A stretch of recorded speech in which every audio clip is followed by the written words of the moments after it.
prepare na kami ng paglalagay ng mga wire drawing. Ayan o. Ayun na kami ng boom.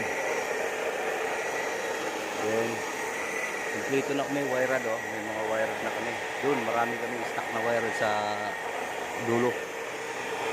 And then, ito. Ginagawa ko na yung stand ng wire rod. Yan. Sinubuo ko na yung stand ng wire rod. So, unti-unti preparasyon. Then ito ang mga materialis ko ng pang gagawa ko ng pugon pang alambre. Pugon sa alambre. Gagawa kami ng galvanizing GI wire.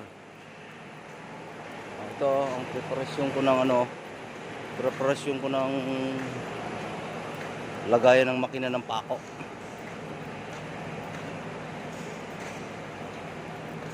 Yan. Bubuhos na sila ngayon. Yan o. Mahaba yan. Bali 36 na makina ng pako ito. Yan o. Paikot. Yun.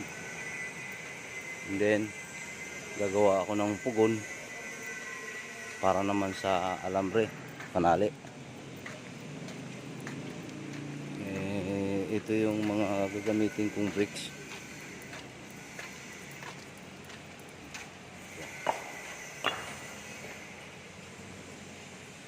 Sa pugon yan, sa pugon. Ito, dami kong gagamitin bricks para sa pugon yan. Okay, so yan materialis ko. So okay na.